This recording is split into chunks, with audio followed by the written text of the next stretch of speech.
el número de moles del combustible, ¿cuánto había? 1 mol por o n igual a 1 por el peso molecular del propano, que va a ser ¿qué? 3 por 12 más 8, dice yo. Más 8. Sáquenme cuánto les da la relación aire-combustible.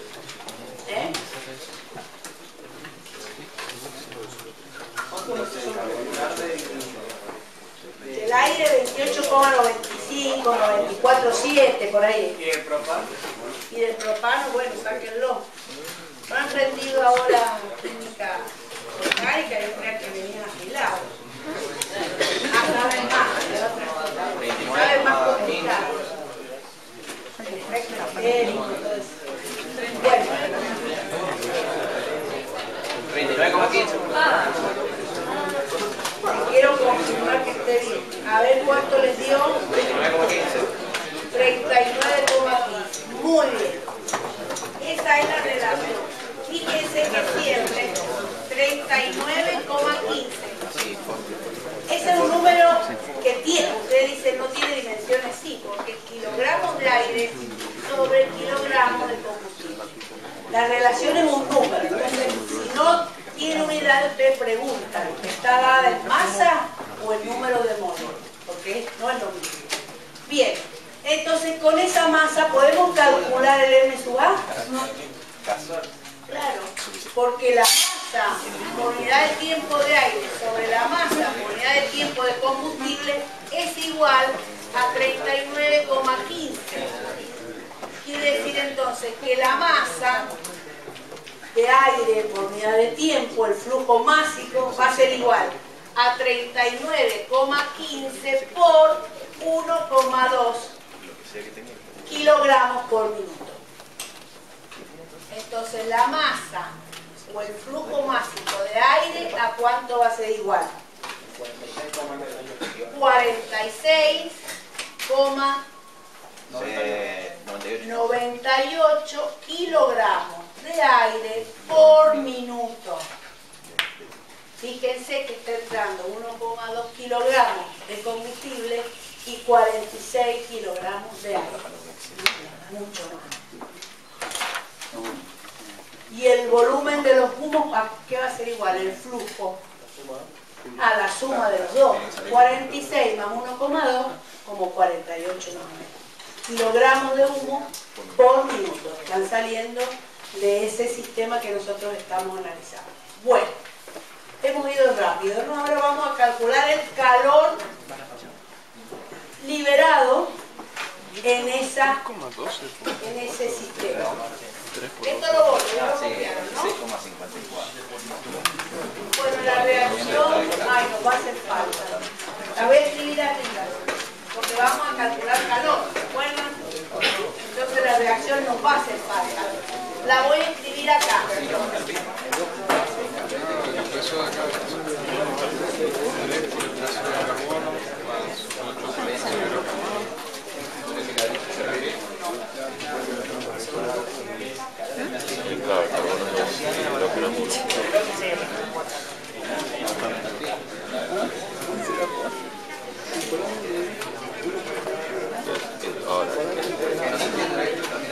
El aire, ¿dónde sacó el aire?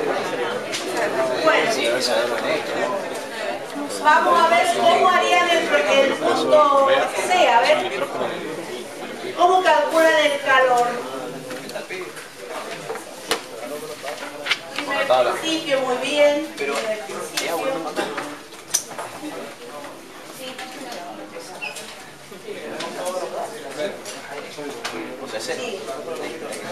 Sí. Pero es a presión, no sé cómo es a presión. Sí, ahí mismo. Lo volvemos a hacer. La masa de aire por la tiempo. Está bien porque miren, 39,15 era kilogramos de aire por kilogramo de combustible. Y usted lo multiplica por 1,2, que son kilogramos de combustible por minuto. Le queda kilogramos de aire por minuto. ¿Está bien? Eso equivale a 46,9847 kilogramos de aire por litro. ¿Está bien? Bueno, entonces escribimos nuestra ecuación y ahora el planteo o la cosa es cómo calculamos el calor puesto en juego en esta transformación, en este sistema, un sistema abierto. Entonces, ¿cómo vamos a hacer nuestro análisis? ¿Qué servía para el análisis de los sistemas abiertos? El primer principio. ¿Qué decía el primer principio?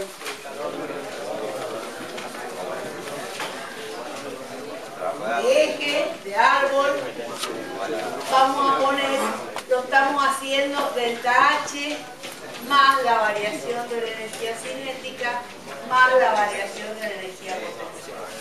Esto era referida a las corrientes que fluían, ¿de acuerdo? Bueno, en este sistema de energía cinética la vamos a despreciar, de energía potencial la vamos a despreciar, y hay árbol. No. Quiere decir que el calor que se transfiere va a aparecer, va a surgir solamente por la variación de la entalpía que hay en el sistema. Esta variación de la entalpía va a ser la misma variación que considerábamos en los sistemas de la sustancia pura, lo que sale menos lo que entra. No va a ser lo mismo. Porque acá, ¿qué ha ocurrido? Ha habido una reacción química. Entonces, lo que nosotros tenemos que hacer es tratar de llevar o evaluar este delta H de la manera que habíamos dicho, que era basándonos en las propiedades de la entalpía y usando el teorema de Kirchhoff. Es decir, fíjense,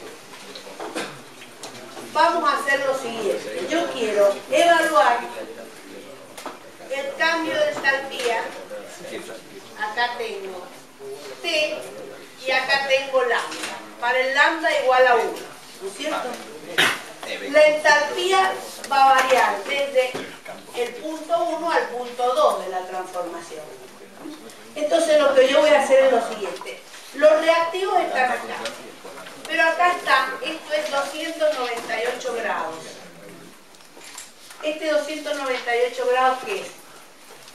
25 grados. La temperatura de referencia, la que nosotros conocemos todos los calores de reacción. Todas las reacciones de combustión las conocemos a 298 grados. Entonces lo que nosotros hacemos es, los reactivos los vamos a llevar a 298 grados. Vamos a analizar el delta H a 298 grados y los productos los vamos a llevar hasta T final. ¿Está bien? Es decir, la transformación que ocurre es del 1 al 2, del T de los reactivos al T de los productos. Esa es la variación de la entalpía. Ahora, como en este caso hay una reacción química y yo lo puedo evaluar con la entalpía a 298 grados, lo que hago es llevar los reactivos, si no se encuentran a 298 grados, lo llevo a 298 grados. Calculo el delta H de reacción a 298 grados y llevo a los productos al T final. ¿El resultado cuál es? El mismo que si hubiera analizado este delta H. Lo único que utilicé, otro camino. Un camino que yo conozco. ¿Está bien? Entonces, ese delta H, ¿a qué va a ser igual? A delta H de los reactivos más el delta H de la reacción a 298 más el delta H de los productos. ¿Está bien? Entonces el delta H de los reactivos, ¿a qué será igual?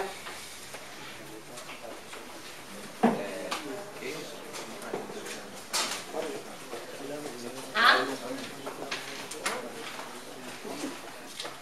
El delta H de los reactivos, ¿a qué sería igual? ¿El combustible a cuánto se encuentra? A 25 grados. Entonces no lo considero porque este delta H de los reactivos, ¿qué es? El calor sensible consumido o cedido cuando los reactivos pasan a los 298 grados. ¿Está bien? Entonces, en el caso de los combustibles, el combustible ya se encuentra a 298 grados. Entonces, no hay calor sensible puesto en juego. ¿Cuál es el que no está a 298 grados? El aire. Entonces, como reactivo, el delta H de los reactivos va a ser solo para el aire. Entonces va a ser la masa de aire. Acá, como me piden por unidad de tiempo, estos calores también tienen que ser multiplicados por el flujo másico, porque es lo que me están dando como información. La masa de aire por el C sub P del aire, que es función de T, usaré el T medio, por el T final, que es T0, menos el T inicial. ¿Se dan cuenta de lo que estamos haciendo? ¿O no? El final es T0, el T de referencia. ¿Por qué? Porque yo, los reactivos, supónganse que yo tengo una reacción cualquiera, esto vamos a ver como un ejemplo. Yo tengo una reacción, los reactivos se encuentran a 100 grados. Es decir, 373 grados, ¿no es cierto que? Entonces, ¿qué hago yo? Y quiero calcular una reacción hasta un T final de 1200 grados, por ejemplo, que yo quiero calcular el calor puesto en juego para esa reacción. Este delta H. Entonces, ¿qué hacemos? Calculamos el calor sensible de los reactivos para llevarlos a 298 grados. Calculo el delta H de reacción a 298 grados y luego calculo el calor sensible de los productos de 298 a la temperatura final. ¿Está bien? Esa es la ley de Kirchhoff. Es decir, que me permite calcular el calor de reacción en otras condiciones diferentes de las estándar. ¿Está bien? Entonces, cuando los reactivos se encuentran a los 298, me ahorro este cálculo. No hago el calor sensible. ¿Está bien? Quiere decir, fíjense, que si yo tuviera que hacer esto, vamos a poner un T inicial y un T final diferente de los 298 grados. Este delta H de reacción, que es distinto de los 298 grados, va a ser igual a la sumatoria de los reactivos, de la masa de los reactivos por C sub PI, entre T inicial, entre T0,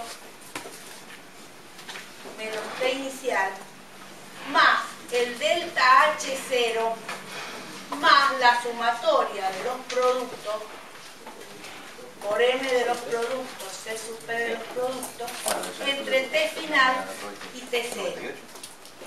Esta es la ley de Kirchhoff, que la han visto ayer, ¿sí o no? Era la integral entre 2 delta H, ¿se acuerdan? Bueno, un delta H, el que usamos de referencia es delta H0. Entonces, esta ecuación nos permite calcular este delta H de reacción para cualquier temperatura inicial y final. ¿Por qué lo puedo hacer? Porque la entalpía no depende del camino. Entonces, yo lo que hago es ocupar un camino conocido. Los C sub P yo los puedo calcular, ¿o no? Los tengo todos. Y el delta H0 lo tengo para cualquier reacción. Entonces yo puedo calcular el delta H en cualquier otra condición. ¿Está bien? Esta ecuación la vamos a usar en el problema 4 y en el problema 5. Lo que pasa es que si los reactivos se encuentran a T0, ¿qué pasa con esta parte? Se hace 0. Y me va a quedar el delta H0 más el delta H de los productos. El calor sensible que consumirían los productos desde 298 hasta el T final. Pero eso es hipotético. Cuando se produce la reacción se calienta, pasa esto. Pero yo ocupo ese camino porque la presión permanece uniforme en la transformación y el calor es igual a la entalpía. Y la entalpía es una función de tiempo. ¿Está bien? ¿Sí? Bueno, entonces en este caso, ¿qué pasa en esta reacción? El combustible está entrando a 298. Entonces yo no estoy gastando ni consumiendo ninguna energía en el combustible. Pero el aire entra a otra temperatura diferente, entonces lo tengo que tener. Entonces esto aquí va a ser igual. La masa de aire por unidad de tiempo la conozco, la saqué recién. ¿Cuánto les dio? 47 vamos a usar. Kilogramos por minuto. El C sub P del aire, estamos trabajando entre 298 menos 273, 285. O sea que ahí si ponen el CP de 300 estaría bien. ¿Qué? CP del aire por 298 menos 285. ¿Cuánto les dio?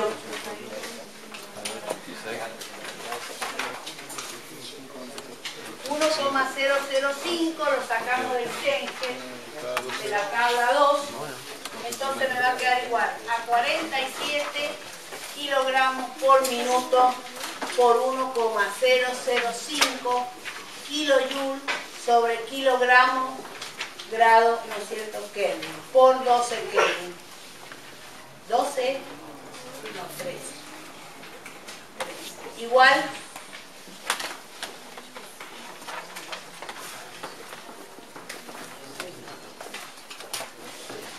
$614, muy bien. 614 kilojoules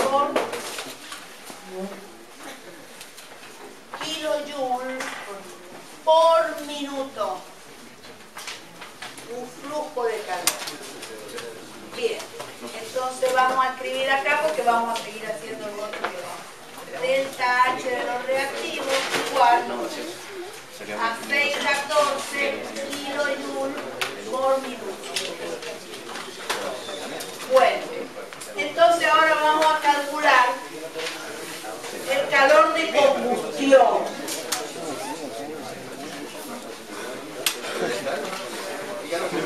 El propano.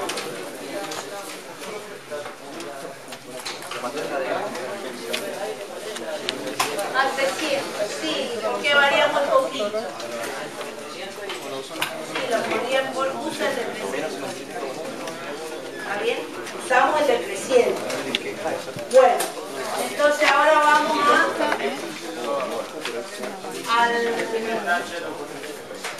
al delta H estándar de combustión.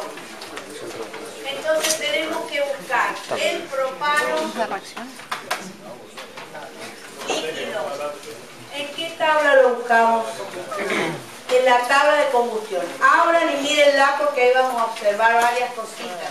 Y ya se las dijeron en la teoría, pero por ahí no. Fíjense que están dos columnas. Una en la que está el agua líquida y otra en la que está el agua gas. El agua líquida correspondería a qué poder calorífico. Líquida. Al poder calorífico superior, exactamente. Porque se ha producido todo el calor, ha sido liberado al medio. Y el agua como gas va a ser el poder calorífico inferior. En este caso, ¿cuál usaríamos si los gases están saliendo a 1200 grados? El inferior. Es decir, tenemos que usar el agua como gas, como vapor. Entonces nos vamos a ir a esa tabla. Fíjense que está en kilogramos por mol, kilocaloría por mol o caloría por gramo. Entonces, en caloría por gramo vamos a utilizar. Lo que les digo cuando rindan, traigan una regla, pero hemos tratado infructuosamente de fotocopiarlo otra vez. Es que el libro, el PERRI, Manual del Ingeniero Químico del PERRI, tiene muchísima información, pero no lo encontramos en otra condición. Bueno, ¿cuánto les dio el calor de combustión? Caloría por gramo igual que kilocaloría por kilogramo, lo mismo.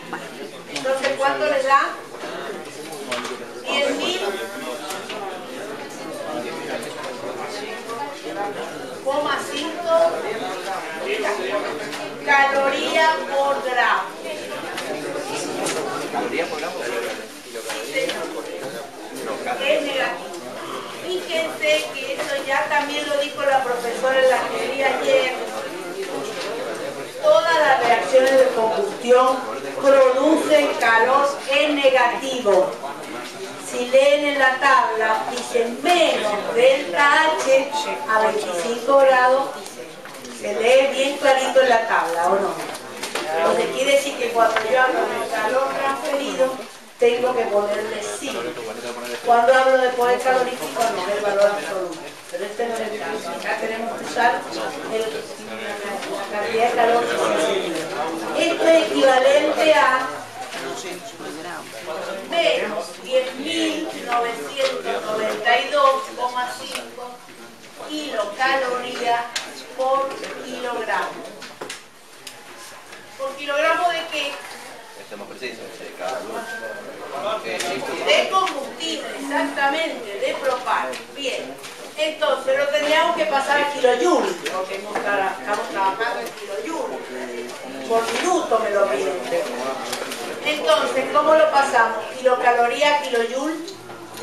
4,184 kilojoules es una kilocaloría. Por el flujo máximo de qué? Del combustible, exactamente. Porque esta es la energía liberada cuando se produce la reacción de 1 kilo de combustible. Entonces, ese delta H, el calor de reacción estándar por unidad de tiempo, va a ser igual a, por 1,2 sería.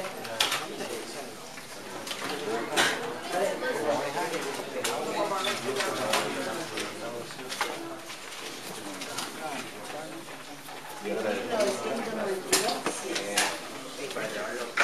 queda menos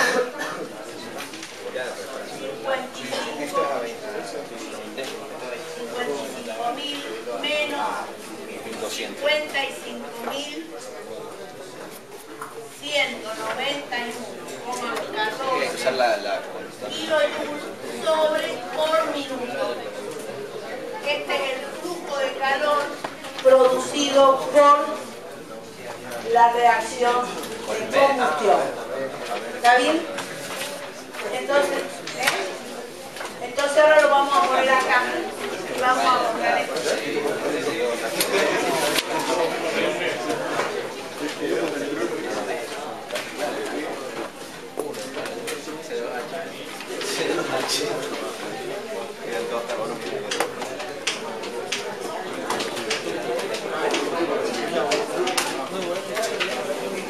Bueno, listo. Ahora hagan la de los humos, a ver.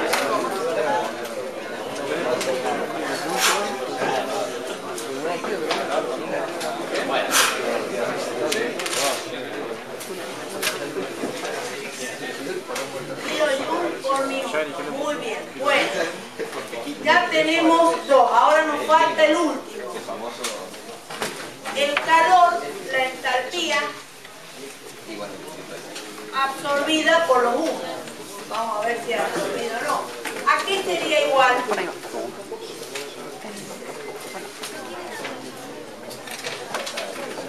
¿A qué sería igual?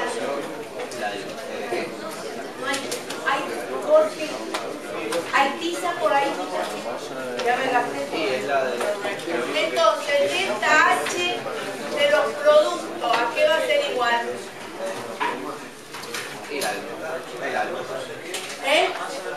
La masa de los humos del producto estamos hablando. ¿Se acuerdan que hemos dicho los reactivos más el calor de la combustión más el calor puesto en juego de los productos? Ese era el vamos a ver, sí, está buena la idea. Función de T por delta T.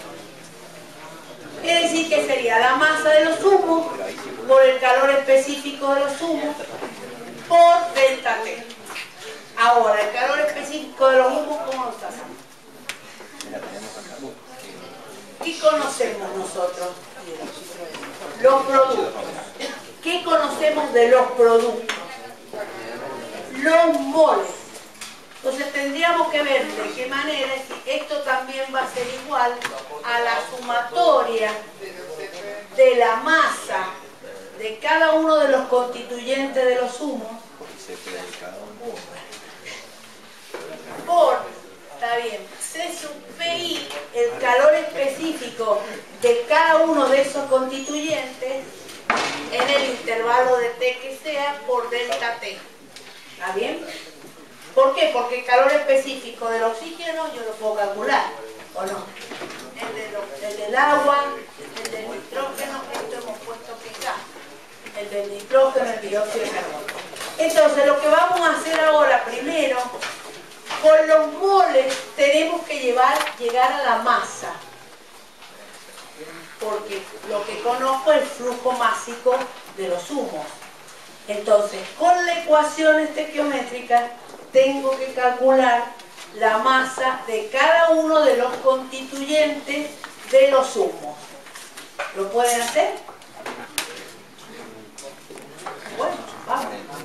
Vamos a hacer una pequeña tabla, vamos a hacer dos tablas, pero vamos a hacer las tablas para obtener esa información. Vamos a sacar primero la fracción másica de cada uno de los constituyentes de los zumos. Atiendan, por favor, porque si no después no vamos a aplicar esto.